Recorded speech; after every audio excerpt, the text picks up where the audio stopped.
제 단 하나의 남자와 내 남편이 같은 인물이었다는 것을 알게 된다면 어떨까? 나는 나를 못 알아보았다. 나를 가둔 건 나였다. 질투는 아니었다. 미움도 아니었다. 그의 여자도 밉지 않았다. 남편과 딸을 동시에 잃어버리고 무주공산에 남겨진 여자. 은심은 남편이 사랑할 만한 여자였다. 나도 사랑스럽다. 이상하다. 내 남편 권재용이 아니다. 아닌 것 같다. 아니 모르겠다. 나는 그 사이 내 남편의 얼굴을 잊은 게 틀림없다.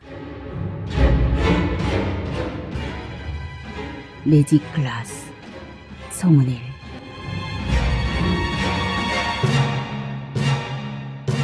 지진 해일 12월. 인도양 연안에 몰아닥친 지진 해일 뉴스를 보던 밤, 텔레비전에서 푸켓이란 지명을 직접 듣지는 못했다. 들었어도 다를 건 없었을 터였다. 우리 식구가 그 섬에 가서 놀고 온 건 그 전에였다. 바다가 퍼렇게 내려다 보이는 호텔에 머물면서 호텔 아래 펼쳐진 파통 해변에서 맨발의 핫팬츠 차림으로 놀았다. 호텔에서 해변까지의 가파른 오솔길엔 판자와 통나무로 만들어진 긴 계단이 구불구불하게 이어져 있었다. 계단 주변에 온갖 꽃들이 피어 그늘을 드리워 주었다. 그 계단을 오르내리면서 아이와 끝도 없는 가위바위보 놀이를 했다. 아이가 잠든 밤에는 남편과 야외 라운지에 나가 맥주를 마시면서 이국 가수들의 라이브 공연을 즐겼다. 라운지 아래에 펼쳐진 검은 바다가 해변에서 뻗어나간 불빛들에 이따금씩 무지갯빛으로 일렁였다. 저 멀리 텔레비전 속 다른 나라들에 무슨 난리가 나든 나와 무관했다. 내 남편과 내 아이는 고작해야 덕유산에 가 있었다. 산에 다녀온 남편한테서는 언제나 맑은 바람이 불었다. 아이도 그처럼 맑은 바람을 풍기면서 돌아와 나를 안아줄 터였다. 중학교 졸업을 앞둔 딸아이는 활달하고 명랑했다. 계집 애들이 사춘기를 겪으며 부릴 법한 신경질도 없는 아이였다. 공부는 제 학급에서 으뜸이었다. 의사가 되어 국경 없는 이 사회에 들어가 세계를 주유하며 봉사를 하는 게 아이의 꿈이었다. 지금 아니면 다시 못해볼 겨울 야영 경험이라고 아이가 제 아버지를 졸랐다. 부녀가 산행을 떠난 밤, 집에 혼자 남은 나는 강 건너의 남부를 구경하듯 심란하면서도 흥미롭게 수십만 명의 사상자가 났다는 난리를 지켜보다 잠이 들었다. 그 잠이 기점이었다. 자고 일어난 나는 깊이를 알 수 없는 구덩이에 처박혀 있었다. 그날 밤 이후 나는 누워서 잠들지 못한다. 1층 여자 4월. 폭우가 쏟아졌다. 유리벽에 부딪혀오는 빗발이 어찌나 거세던지 가게 안이 흐릿하고 멍한 침묵에 휩싸였다. 그 흐릿한 시야 속에 느닷없이 샛노란 우산이 나타났다. 우산대 중심을 잡아보려고 길을 쓰는 것 같은 여자의 목적지가 처음부터 내 가게였는지는 알 수 없다. 여자는 태풍에 쫓긴 쪽배처럼 내 가게 안으로 들어와 닻을 내리듯 우산을 접었다. 1층 여자였다. 그네가 든 우산에서 물이 줄줄 흘렀다. 길고 헐렁한 남색 치마와 손으로 뜬 붉은 스웨터에서도 물이 뚝뚝 떨어졌다. 머리에 파마캡을 쓰고 바깥의 폭우를 지켜보던 단골 손님 둘이 1층 여자를 기이한 동물 만난 듯 건너다 보았다. 골목 모퉁이 꼬치구이 전문점을 하는 여자와 그의 친구였다. 그들의 시선을 흩트리듯 나는 수건을 가져다 1층 여자한테 건네주었다. 한 번도 만나지 못했던 넉 달 동안 그네는 몸이 더 분듯했다.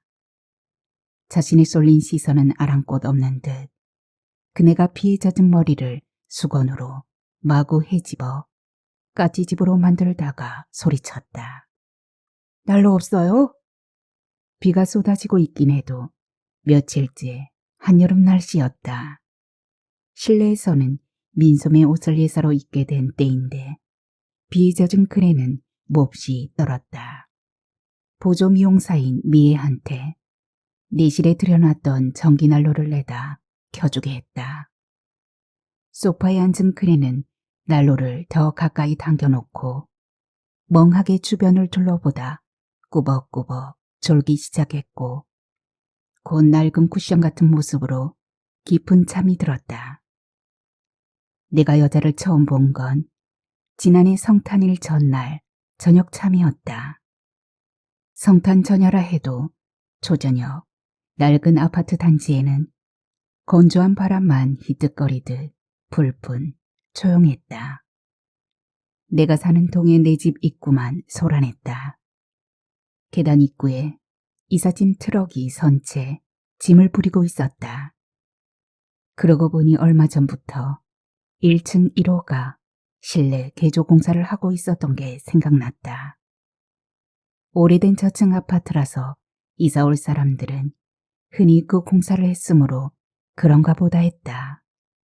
베란다를 터 거실을 넓힐 것 같은데 새로 설치한 창으로 내부가 일체 들여다 보이지 않는 게 기이하다고 생각을 했던 것도 같아.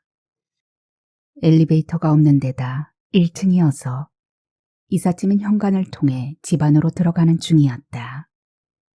때 아닌 이삿짐이라 짐이 비키기를 기다리다 여자를 보았다. 키 160cm가량, 몸무게 70kg쯤.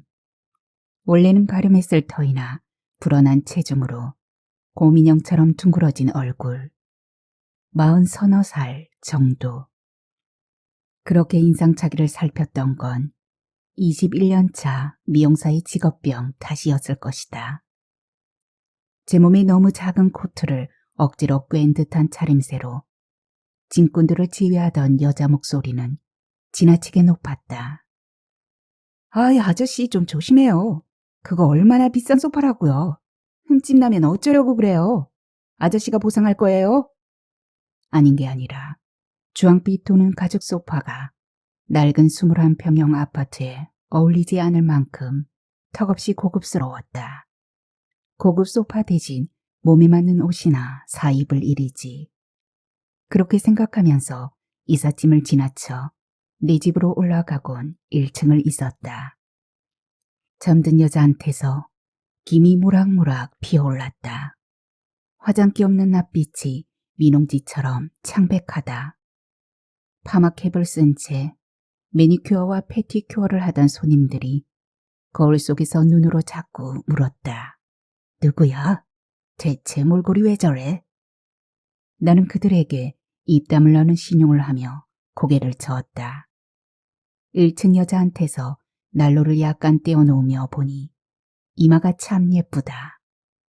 속눈썹도 성냥개비 서너 개는 올려놓을 수 있겠다 싶게 길다. 눈썹 집게로 걷어 올려놓기만 해도 눈이 깊어 보이면서 생기가 돌 것 같다. 여자들 몸만 쳐다보며 살아온 20여 년 동안 제 몸을 이렇게 방치한 손님은 만난 기억이 없었다. 모두들 살을 빼느라 전쟁이라도 치르는 듯했고 속눈썹에 문신하기는 예사였다. 쌍꺼풀 수술과 콧대 세우기도 보통이고 주름살 부위마다 보톡스를 맞는 것도 당연해졌다. 요새는 음부에 콜라겐 주사를 맞는 일도 흔해진 것 같았다. 태풍 온다는 소리 못 들었는데 소나기겠지. 꼬치구이 전문점 여자가 매니큐어 바른 손가락을 입으로 불다가 하품을 하며 거울 속에서 혼잣말을 했다. 그네와 함께 온 여자도 발가락에 손부채질을 하다가 하품을 늘어지게 하더니 눈꼬리에 매달린 눈물을 화장 지워지지 않게 조심스레 찍어낸다. 얇은 시폰 원피스 속에 갑옷처럼 튼튼한 보정 속옷을 받쳐 입어 온몸의 볼륨이 탱탱하게 살았다. 쌍꺼풀 수술과 속눈썹 문신을 하고 콧대를 세운 그네는 금방 세수를 하고 나도 화장한 것처럼 보이는 여자였다. 그들에 비하면 1층 여자는 20의 전쯤에서 이쪽으로 느닷없이 부려진 짐짝 같다.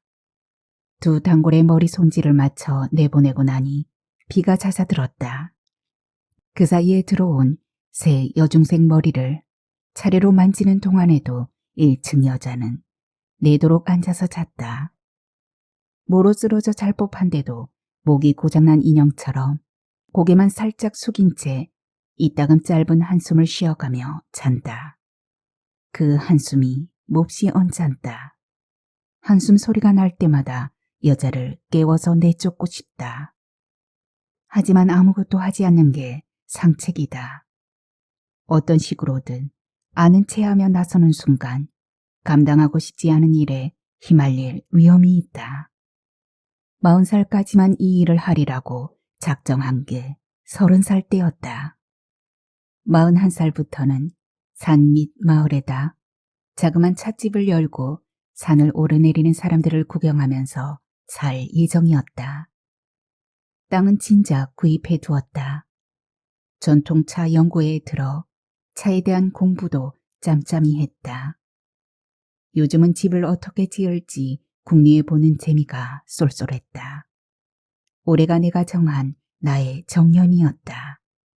오는 여름이 지나면 미용실을 내놓을 것이므로 내 은퇴는 8달 후가 아니라 서너 달 뒤쯤일 수도 있다.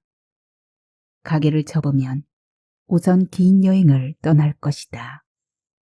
더 이상 돌아다니고 싶지 않을 때까지 돌아다녀 보다 돌아와 궁리해 놓은 대로 집을 지으며 얼마나 될지 모를 내 남은 삶을 다시 시작하자. 계획은 단순했다. 그 단순함을 복잡하게 만들 어떤 일도 하고 싶지 않았다. 누구와도 새로이 얽히기 싫었다. 5층 여자 6월 장은심 40세 미혼 미용사가 된 지 22년째 미용사라기보다 수녀나 비구니처럼 보이는 여자 새벽마다 아파트 옆 삼각산을 1시간 반쯤 걷다 내려와 미용실에 출근한다. 일이 끝나는 시각은 오후 8시 전후 6딸과 막내 아들로 이루어진 7남매 중 셋째 딸이며 실업학교를 다니면서 취득한 미용사 자격증으로 손아래 동생들을 돌보며 나이가 들었다. 한 달에 한 번 미용사들로 이루어진 자원봉사회 사람들과 미용 봉사를 다니고 특별한 취미는 없다. 단골 손님이 많은 환희 헤어컷을 보조 미용사 한 명과 꾸리고 있다. 단골 손님들은 은심을 환이나 환희로 부른다.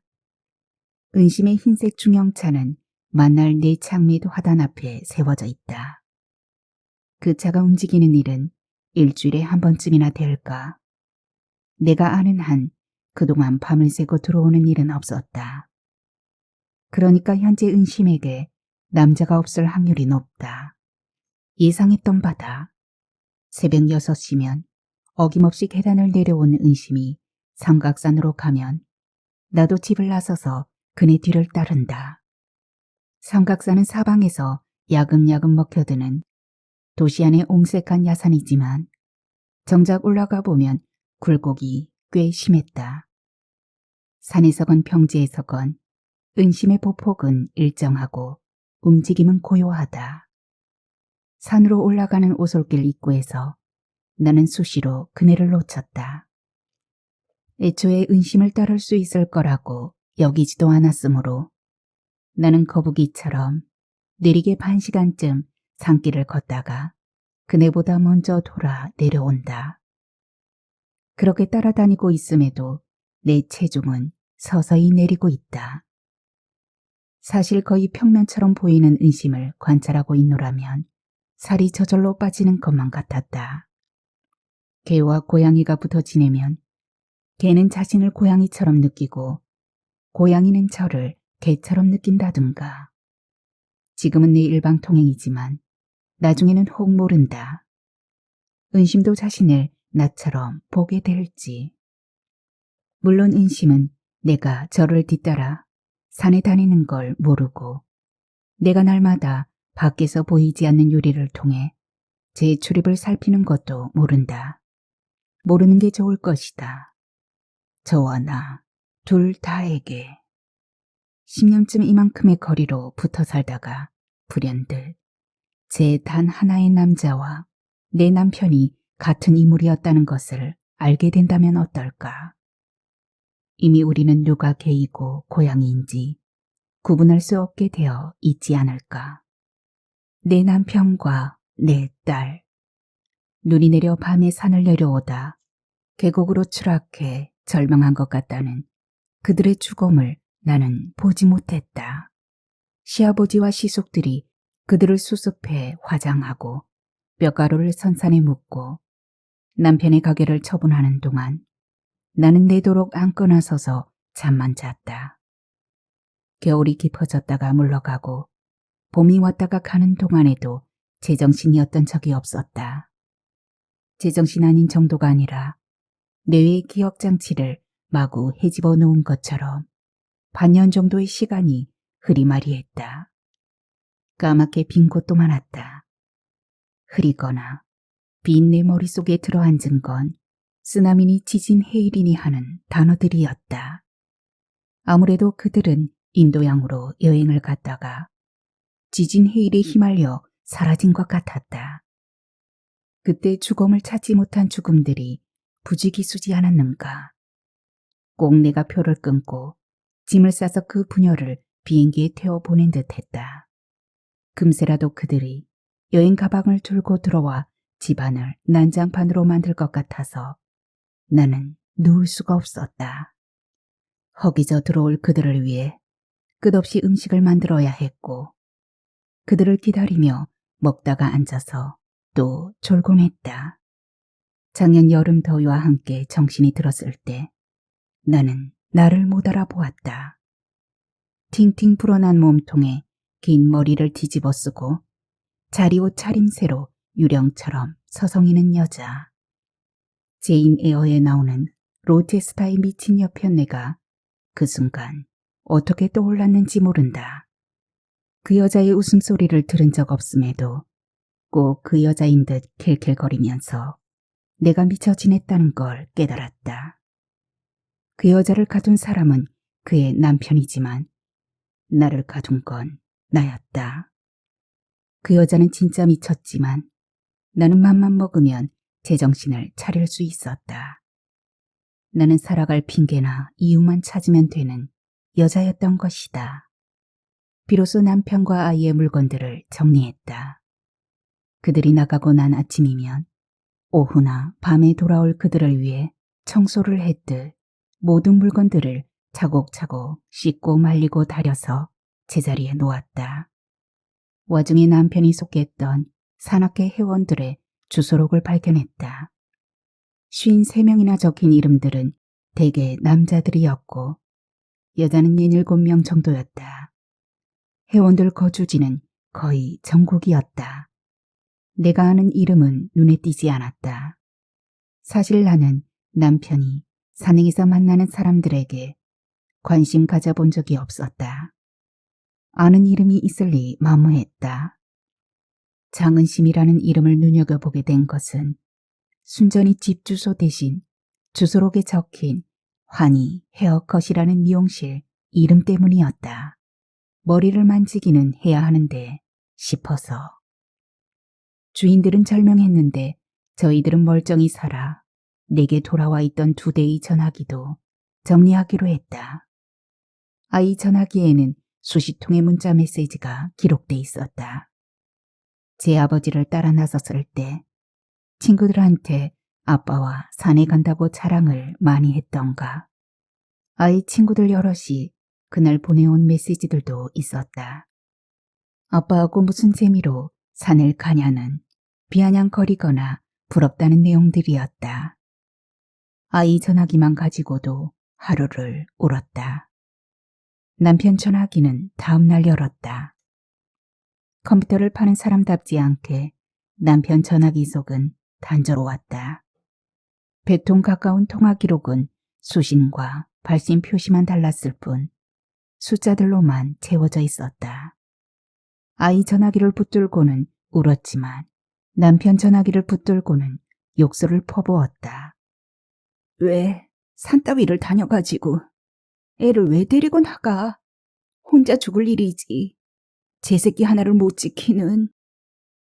내가 하루 종일 퍼붓고도 남을 욕설을 알리라곤 내 자신도 몰랐다. 그러다 발견했다. 끝자리 네 숫자가 산악회원 주소록에 환희 헤어컷과 같은 핸드폰 번호를. 성광처럼 짜릿하고 뜨겁게 나를 스쳐가는 그 느낌은 이미 예감이 아니었다. 내가 왜 은신 근처로 옮겨오기로 했는지 그때는 몰랐다. 질투는 아니었다.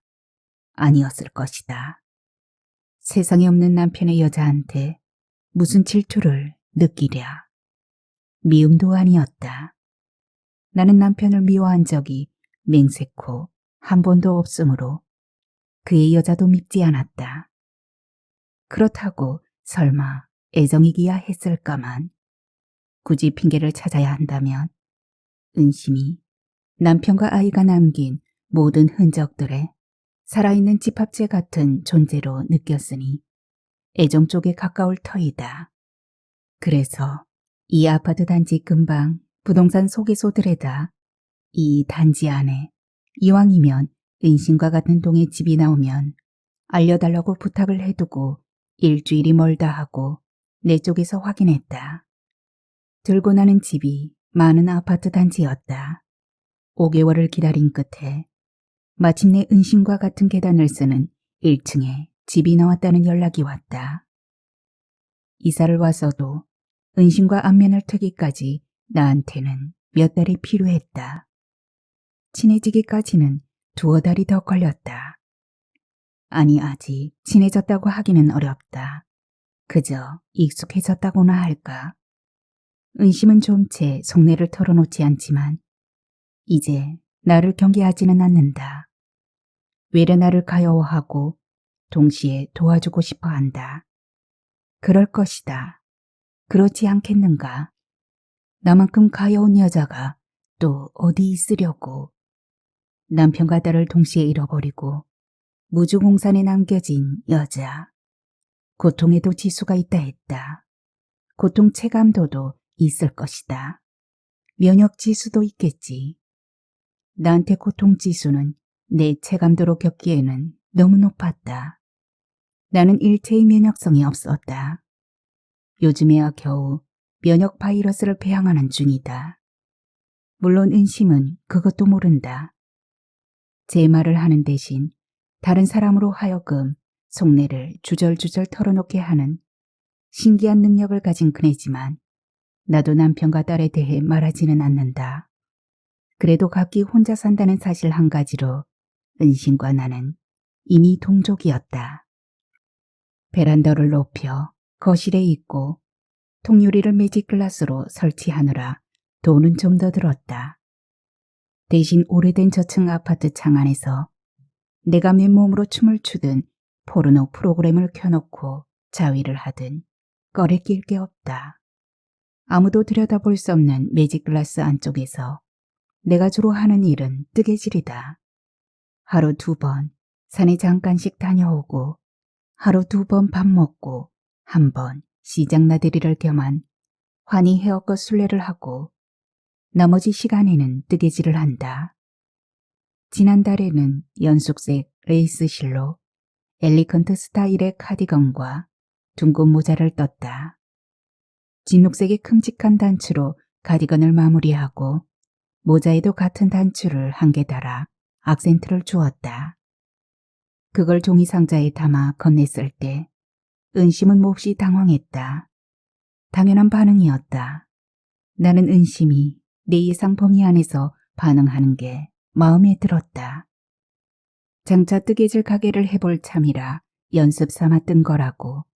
그때 손님 소개 많이 해달라는 뜻에 뇌물이라며 안겨주었더니 은심은 마지못해 받았다. 그리고 일주일 만에 최고급 기초 화장품 세트를 나한테 주었다. 너무 깍듯한 그 대가품이 서운하다 못해 화가 났다. 물론 화를 내지는 않았다. 나는 약간 정상에서 벗어나 있을지는 몰라도 바보는 아니니까. 은심은 내가 떠준 카디건을 한 번도 입지 않은 채 계절을 지나쳐 버렸다. 하긴 철에 비해 좀 늦은 감이 있긴 했다. 그래서 새로 뜨기 시작한 옷은 모자 달린 감색 방 코트다. 가운데 트임 선에다 금박 단추를 달면 예쁠 것이다.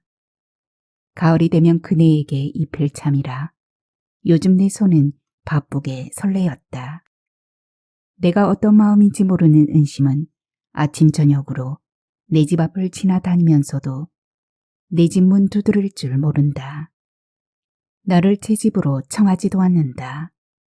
가게에 손님이 드물 시간을 어림해 내가 찾아들면 반갑게 맞아주고 밥 먹었냐며 걱정도 해주지만 나를 제 안에 들여놓지는 않는다.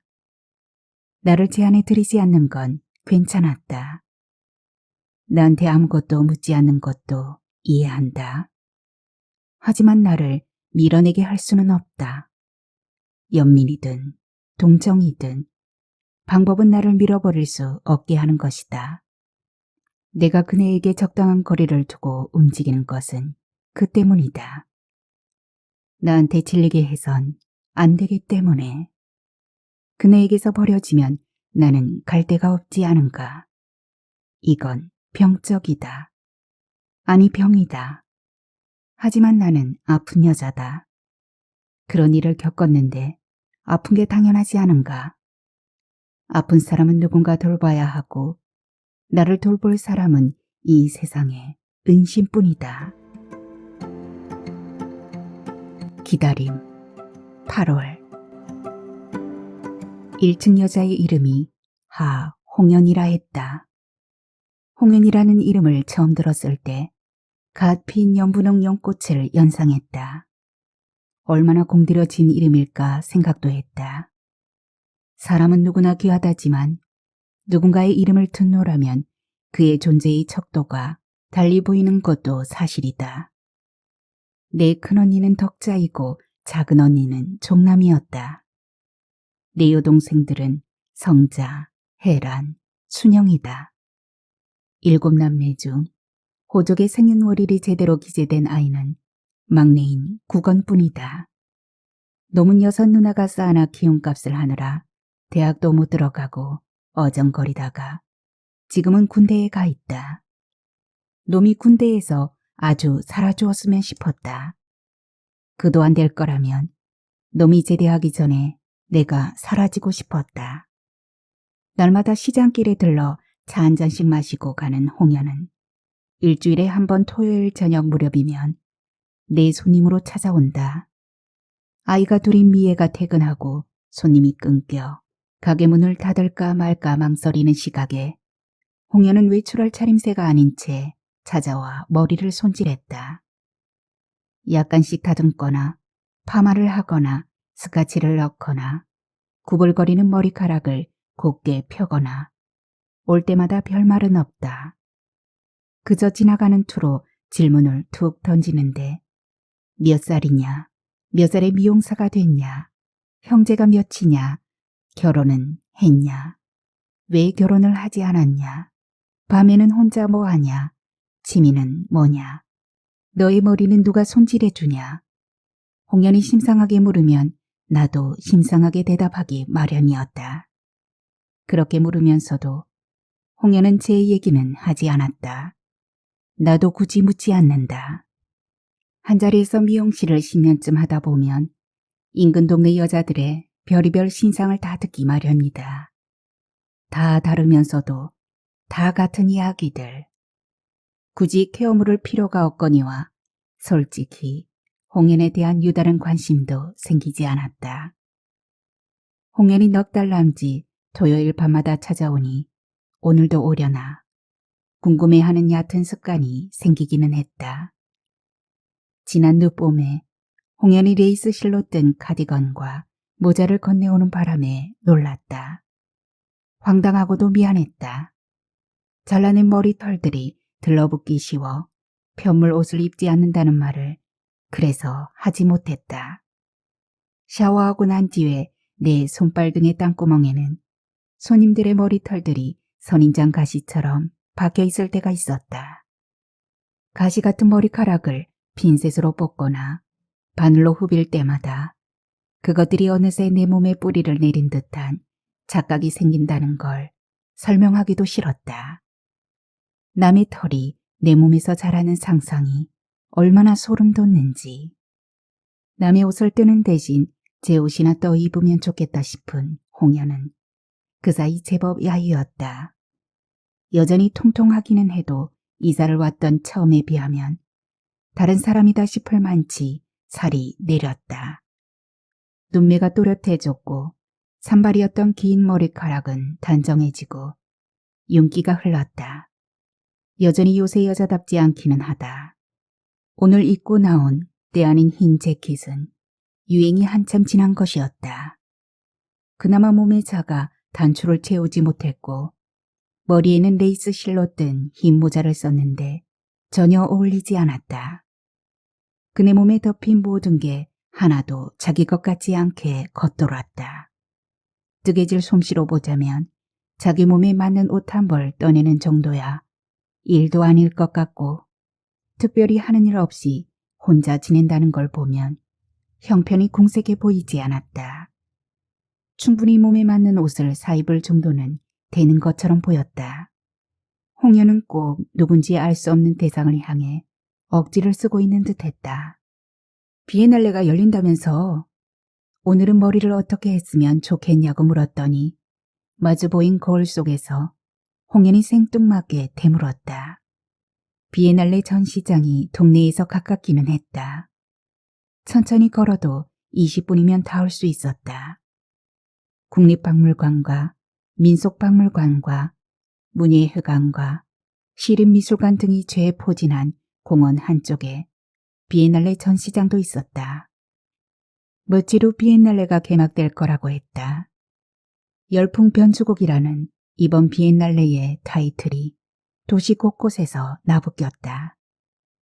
열풍 변주곡이 무슨 뜻일까?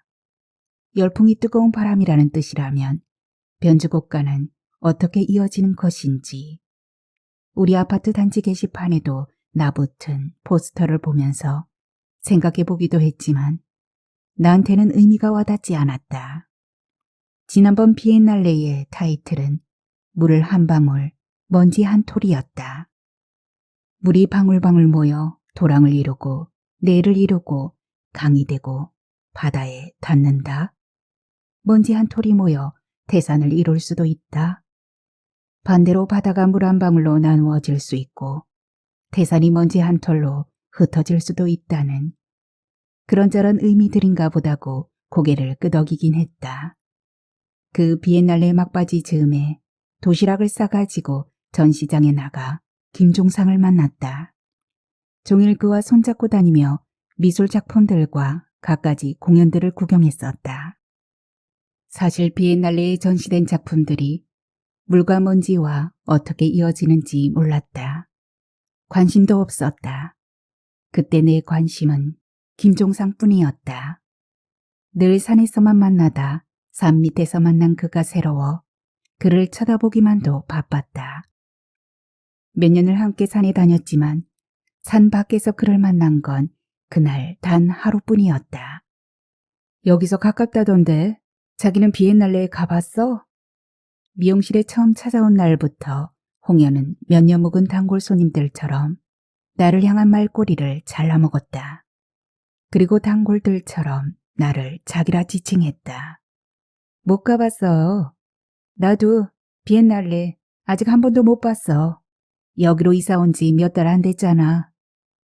9달이나 지났는데 몇 달 안 됐다는 표현이 맞나 싶지만 나는 입을 다물고 홍연의 머리를 비겼다. 두피 마사지를 마친 뒤 트리트먼트를 듬뿍 짜내 머리카락에다 골고루 바른다. 파마 머리는 수시로 손질해줘야 하는데 홍연은 나한테 들르는 이외에 머리에 전혀 신경 쓰지 않는 듯했다. 내가 사라지면 홍연이 미용실에 오는 시간을 달리할까? 어쩌면 다른 미용실로 옮겨가기 쉬울 것이다. 반경 50m만 따져도 미용실이 수십 군데니까. 다음 달로 미애한테 미용실을 넘기기로 결정하고 나니 홀가분 하기만 한데 유일하게 이 여자 홍연이 마음에 걸렸다. 보지 않아야 할 홍연의 뭔가를 훔쳐본 것 같은 미안함이랄까. 자식을 낳아보지도 않았는데 흔들리는 자식 보듯 안쓰럽다고나 할까. 그렇다고 가게 넘겼으니 다음 달부터 미애한테 머리 손질 받거나 새 미용실을 찾으라고 미리 알려주기도 우스웠다. 집을 복덕방에 내놓았다고 알려주는 것도 주제 넘을 것이다. 기다림은 그저 습관 같네. 그리운 관성이고. 뜬금없는 말을 혼자 소리처럼 내뱉는 홍해는 거울 속으로 내 손의 움직임을 쫓고 있다. 응대를 바란 말은 아닌 것 같다. 기다림과 습관, 그리움과 관성. 그에 대해 응대할 말이 나한테는 없었다. 머리나 만질 밖에. 이 단계를 손님들은 즐긴다. 시간이 있을 때는 최대한 길게, 시간 없을 때라도 손님이 시원함을 느낄 수 있을 만치 두피와 머리카락을 아울러 어깨까지 매만진다. 최소한 몇 명의 단골 손님은 내가 만져주는 그 느낌 때문에 몇 년째 계속 나한테 온다. 섹스 전 애무보다 훨씬 근사하다고 농담하는 손님들도 있었다. 홍연은 또 잠이 든다. 제 머리를 만질 때 피곤에 겨워 잠깐씩 조는 손님은 있어도 고작 해야 1분 정도였다. 홍연은 깨울 때까지 자기도 한다. 곱게 앉아 고개도 떨어뜨리지 않고 자는 홍연을 볼 때면 문득 이 여자는 집에서도 앉아 자는 게 아닐까 상상하게 되었다. 그건 내 몸에서 타인의 털이 자라는 상상만큼이나 무서웠다. 그 때문에 홍연의 짐짓 모자란 듯한 남다름이 꺼림칙했고 나를 향해 뻗는 자신의 손을 애써 감추는 것 같은 조심성도 사막스러워 보였다. 홍연을 그리 여기는 나는 또 지쩍고 징그러웠다. 그런데 자신을 숨기기 위해 홍연의 머리에 더 공을 들이는지도 모른다. 잠든 여자의 머리카락을 손질하고 마무리를 짓는다. 구불거리는 모발이 어깨선이 자연스레 내려뜨려져 옷을 제대로 갖춰 입고 화장을 가볍게 한다면 몇 살은 젊어 보일 터였다. 머리 손질이 다 끝나도 홍연은 일어날 줄 모른다. 머리를 감겨줘야 할 텐데 싶으면서도 나는 그네 옆 의자에 몸을 부린다. 밤 9시. 지금쯤 지리산 중산이 매표소 앞에는 전항봉에서 일출을 맞이하기 위한 산악계 회원들이 모여들고 있을지도 모른다. 100여 개의 장승들이 한밤중에 모여드는 인간들을 갖가지 표정으로 맞이할 것이고 새벽 1시쯤 출발하겠지. 칼바위까지 반시간 남짓. 유한폭포를 지나 장토목에서 라면을 끓여 먹고 제석봉을 거쳐 천왕봉에 이르면 5시쯤 될 터이다. 시간이 냉엄한 추위처럼 절절하게 흐르는 한밤중 그 길에서는 풍경이 보이지 않았다. 사람만 볼 수밖에 없었다. 한때 그 길에서의 나는 김송장만 보았다. 아니 내 안에서 점점 커지는 김송장의 방만 보았다. 내 안에 들었던 수백 개의 방들이 좁아지고 쪼그라들거나 형체가 사라진 자리에서 점점 커지던 그의 방. 4해 전 제아의 그 길에는 온통 눈꽃이 피어나 밤중임에도 눈이 부셨다. 김종상을 발견한 지 1년째 되던 날이었다. 그날 이후 산행은 주로 둘이서만 했다. 한 달에 한 번 등산로 입구에서 만나 길이 덜 난 등산로를 타고 다녔다. 인정 없는 곳에다 2인용 텐트를 치고 야영을 하곤 했다. 야생화가 곱게 핀 숲속이거나 능선들이 발 아래 펼쳐진 산등성이 나무 밑이거나 상수리 잎이 담요처럼 뒤덮인 골짜기거나 눈이 멀 것처럼 눈이 쌓인 산마루에 바위 밑이거나 산 밖에 있을 때는 산이 그립고 산 안에 있을 때는 산 밖의 세상이 존재하지 않았다. 그 무렵 그는 나의 산이었다. 내가 그의 산인 걸 믿었다. 그 뒤에는 어쩌면 습관처럼 산행을 기다리고 관성인 듯 그를 그리워했을지도 모른다. 그 김종상이 물 한 방울 쓰러지듯 가뭇없이 내 곁에서 사라진 지 2해가 되어간다. 작별에 대한 어떤 기미라도 느꼈더라면 달랐을지. 징후는 일체 없었다.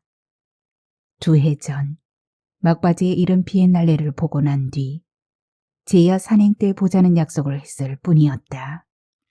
약속한 제야에 그는 지리산 중산님배표소 앞에 나타나지 않았다. 새해 일출을 맞으려는 산행객들이 줄줄이 산으로 올라갔지만 나는 움직이지 못했다. 주차장 차 안에서 홀로 새해 아침을 맞았다. 그날로 10년 가까운 나의 산행이 끝났다. 산을 잊으니 그의 얼굴도 잊혀졌다. 그의 사진을 보아도 그가 생각나지 않았다. 기다림도 그리움도 잊었다. 기다리거나 그리워하지 않아도 되는 산들이 세상에는 많았다. 하지만 나는 더 이상 산을 찾지 않는다. 그저 집 근처 야산을 운동장 트랙 돌듯 돌 뿐이다. 은퇴 10월 은심이 산에 다녀와 제 집으로 올라간 지 1시간이 지났으니 출근을 위해 내려올 때가 되었다. 늘씬한 은심은 늘 단화를 신었다. 그네가 계단을 오르내릴 때는 소리가 나지 않았다. 내 앞집 102호 여자의 방정맞은 발걸음, 201호 남자의 무거운 구둣발소리, 302호 아이의 공이 튀는 듯한 걸음 등 계단을 같이 쓰는 사람들의 발걸음을 거의 파악했어도 은심의 발걸음 소리는 듣지 못했다. 하지만 은심이 내려와 2층 정도에 이르면 느낄 수 있다. 은심의 기척을 느끼면 내 심박이 빨라진다. 얼굴이 달아오는 것 같고 아무도 없음에도 혼자 부끄럽다. 남편과 연애할 때도 이랬다. 느린 듯 빠르고 가벼운 듯 무겁게 걷는 은심은 늘 난간을 애무하듯 잡고 계단을 오르내린다. 나는 어쩌면 은심을 사랑하는지도 모른다. 그의 걸음, 소리 없는 웃음, 사람 말을 찬찬히 들어주는 버릇, 듣고는 잊어버리는 직업 정신, 길고 날씬한 몸, 가늘고도 강하고 서늘한 온도를 지닌 손가락들. 은심은 남편이 사랑할 만한 여자였다. 내 남편의 사랑을 받을 만한 은심의 품성이 나도 사랑스럽다. 지금쯤 내 집 앞을 지나 바깥으로 나가려니 싶어 화단 쪽을 내다보고 있는데 은심이 나타나지 않는다. 이상하다. 내가 착각했나? 기계적으로 움직이던 손가락이 엉켰다. 코가 여러 개 빠졌다. 빠진 코를 바늘에 꿰는데 현관문 두드리는 소리가 들렸다. 망설이듯 금세 응답하지 않으면 자는 사람 깨우는가 보다 단정하고 얼른 달아나려는 것처럼 약한 두드림이다. 조금 전 산에 다녀왔으면서도 또 등산복을 입고 내려온 은심을 보자 왈칵 불안해진다. 오늘은 토요일인데 내가 미용실에 가는 날인데 제가 미용실을 비우면 나는 어쩌라고. 잠깐 들어올 테야? 아침은 먹었어? 아침은 원래 안 먹잖아요. 9시에 동생을 만나기로 했어요. 어디 가? 시골집에 가요. 내일이 엄마 아버지 기일이에요. 비워둬서 늘 청소부터 하고 제사 지내거든요. 언제 오는데? 모레 저녁쯤에요. 가게를 사흘이나 비워둬도 돼? 위에 있잖아요. 그리고 사실은 가게를 그 친구한테 넘겼어요. 이번 달까지는 제가 같이 하다가 월말에 빠지려고요. 가게를 넘겼다는 말은 팔았다는 뜻이다. 그 쉬운 말을 되새기느라 대답을 못하고 있으려니 의심이 다시 종알된다. 오래전에 40살을 정년으로 정해뒀어요. 이제 은퇴하려고요. 은퇴를 한다고? 겨우 40살에? 40년 동안 나무같이 한 곳에서만 산 것 같아서. 우선 실컷 돌아다녀 보려고요. 제 뿌리를 등에 지고요. 어디서 숱하게 들었음직한 상투적인 말을 내뱉고 나서 객적은 듯씩 웃는다. 임의에서 번진 주름이 몹시 거슬린다. 집은? 나갔어요. 4달 둘째 주까지 비워주기로 했어요. 심심하면 이따가 가게 나가보세요. 그 친구 솜씨가 저보다 훨씬 좋아요. 그럼 다녀올게요. 어제 오후 차 마시러 들렀을 때도 찍소리 없더니 식전 대바람이 찾아와 하는 말이 정년, 은퇴, 이사다. 그리고 총총 제 볼일 보러 나가버린다. 내 창 앞에 허구한 날 서 있던 은심의 차가 스르르 후진을 하더니 내 시야를 빠져나갔다. 멍하게 창에 머리를 대고 서 있다가 부엌으로 향한다. 40년을 나무처럼 산 것 같다고 은심을 뒤따라 건너산에 다니기 시작하면서 끼니를 하루 2번으로 줄였고 아침 겸 점심을 먹는 게 습관이 되었던 참이었다. 6달 만에 체중이 20kg 가까이 줄어 남편과 아이와 함께 살 때 입던 옷들이 전부 맞게 되었다. 아직 배고플 시간이 아닌데 허기가 졌다. 11시가 나의 식사 시간이었다. 저와 같아지기 위해 얼마나 철저하게 그 습관을 지켜왔는지 제가 알랴. 쌀을 씻다가 턱 내려놓는다.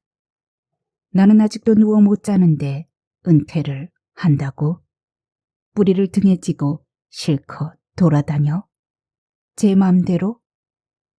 5층 1호. 은심의 집안에 들어가 보지는 않았다. 날마다 2번씩 5층까지 오르내린 것은 순전히 다리 운동을 하기 위해서였다. 은심의 집은 4자리 숫자로 열리게 돼 있었다. 환희 헤어컷 전화번호 끝자리들로 이루어진 은심의 비밀번호는 나한테 비밀이 되지 못했다. 그저 올라왔다가 아무렇게나 눌렀던 숫자가 열쇠가 되어 툭 자물쇠가 풀렸을 때 어이가 없어 도로 닫아버렸다. 너무 쉬워 시시했다. 시시하면 재미없지 않은가. 집에 들어가 보고 싶지도 않았다. 손끝이 닿게 일해서 모은 돈으로 동생을 돕고 남은 돈을 차곡차곡 모아 마련했을 21평형 아파트. 그 안에서 내도록 혼자 살았을 여자의 집. 보지 않아도 뻔했다. 지금까지는 그랬다. 예상했듯 은심의 집은 단조롭다. 미색 벽지, 밝은 원목무늬 바닥, 거실엔 25인치 텔레비전이 덩그러니 놓였고 그 곁 창 쪽에는 키 큰 남천 화분 1개가 서 있을 뿐이다. 소파 대용의 쿠션 2개가 놓인 벽에 쑥구름이 그려진 4인용 식탁보만한 배부리게 걸려서 그나마 삭막함이 덜하다. 2인용 식탁이 놓인 부엌은 내 부엌보다 단조롭다. 가게에서 끼니를 해결하는 은심이므로 당연하다. 싱크대에 나와 있는 것이라곤 간밤에 사용했을 머그잔 1개뿐이다. 2방 중 하나는 드레스룸인데 양벽에 행어를 걸고 접이식 격자문을 달아 옷을 수납했다. 옷장안에 걸린 옷들은 내 예상보다 많은 편이다. 내가 저한테 선물한 2벌의 옷은 상자에 담긴 그대로 옷장 바닥에 놓여 있다. 한번 걸쳐보지도 않은 것이다. 까닭을 듣긴 했다. 머리카락이 들러붙을까봐 조심스러워 아껴두고 있다던가. 직업에서 비롯됐을 그 결벽을 몰랐던 건 내 불찰이었다. 일체의 꾸밈을 거부한 화장실은 그야말로 깨끗하다. 흰 타일에 흰 세면대와 변기와 벽에 걸린 수납장조차도 흰색이다. 수납장 안 맨 윗칸에 예비 칫솔이며 치약과 세수 비누가 올려졌고 중간에 수건 넉 장이 아래쪽에 기초 화장품이 든 바구니가 들었다. 이 정도면 깔끔한 게 아니라 게으르다고 봐야 한다. 신경 쓰기 싫어 모든 걸 통일해 버렸다는 혐의가 짙으니까. 정말 볼 것 없는 여자다. 침실이라고 다를까. 오래 묵은 원목 침대에 옥장판이 깔렸고 그 위에 색동무늬의 흰 차렵 이불 한 장이 네모나게 놓였다. 흰 갓을 쓴 스탠드가 놓인 협탁도 원목이다. 보통은 화장대가 놓이는 침대 반대쪽 벽에 좁고 긴 앤티크풍 탁자가 있어 그나마 볼만하다. 상판 아래 양쪽에 두 단씩의 서랍이 달렸는데 제법 큰맘 먹고 장만했을 법한 수제품이다. 그 탁자 위에 자그만 액자 하나가 놓여 있다. 가을 풍경이다. 커다란 감나무 밑에서 할머니를 가운데 둔 7남매가 감처럼 천연색으로 열렸다. 화창한 사진이지만 내가 기대했던 풍경은 아니다. 액자를 엎어 사진 고정핀을 세우고 겹친 사진이 있나 살피니 역시나 있다. 지나간 사람이라 이거지? 그리 쉽게 지나가 버리면 안 되는 거 아냐? 세상이 아무리 초고속으로 흐른다지만 저나 나나 홀로 천천히 흘러가는데 왜 좋았던 것들을 애써 쳐박아? 사진은 흐리다. 아니 흐린 날에 찍은 사진이다. 수피가 남김없이 사라진 흰 주목나무 밑에서 등산복 차림새의 여자가 남자 팔짱을 끼고 남자를 쳐다보며 웃는다. 남자는 여자 쪽으로 고개를 살짝 기울인 채 환히 웃고 있다. 당연히 여자는 지금보다 젊은 은심이다. 그리고 남자는 이상하다. 내 남편 권재용이 아니다. 아닌 것 같다. 아니 모르겠다. 나는 그 사이 내 남편의 얼굴을 잊은 게 틀림없다.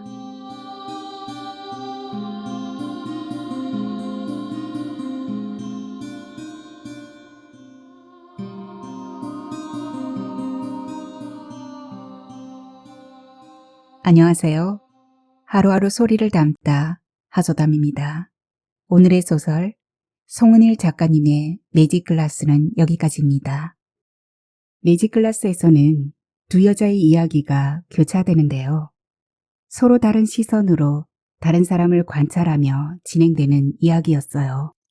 남편과 딸을 산행해서 모두 잃어버린 홍연은 그 충격으로 팅팅 불어난 몸통에 긴 머리를 뒤집어 쓰고 자리옷 차림새로 유령처럼 서성이는 여자로 변하는데요. 홍연은 우연히 죽은 남편의 핸드폰에 남아있는 여성 산악회 회원의 전화번호를 추적하게 됩니다. 그 여인의 일거수일투족을 관찰할 수 있는 곳에다 집을 마련하는데요. 홍연은 그 여인 때문에 자신의 남편과 딸을 잃었다는 망상증에 사로잡히게 됩니다. 그 여인은 미용실을 운영하는데요. 그녀 역시 사랑하는 사람을 잃은 상처를 안고 있죠. 그런데 공교롭게도 그녀 역시 홍연의 남편처럼 산행을 즐긴 적이 있어요. 이렇게 홍연과 은심이란 여인은 서로 다른 관점으로 서로의 입장을 생각하며 이웃처럼 지냅니다. 그러나 결국 홍연의 남편과 은심은 내연의 관계를 가진 게 아닌 것으로 드러나게 되죠. 정말 아이러니한 순간이 아닐 수 없습니다. 보통 관계 망상증에 사로잡힌 사람들은 자신이 다른 사람과 소통을 하는데 그 소통이 얼마나 끔찍한지를 전혀 모른다고 해요. 누군가로부터 치명적인 상처를 입은 존재는 그 관계의 훼손으로 인해 또 다른 누군가를 대상으로 자신이 입은 상처가 치유되기를 욕망하죠. 그러한 관계 망상증에 사로잡힌 두 여자의 이야기였습니다. 오늘의 소설 어떻게 감상하셨나요? 하소담은 또 다음 소설로 찾아오겠습니다. 편안히 계세요. 감사합니다.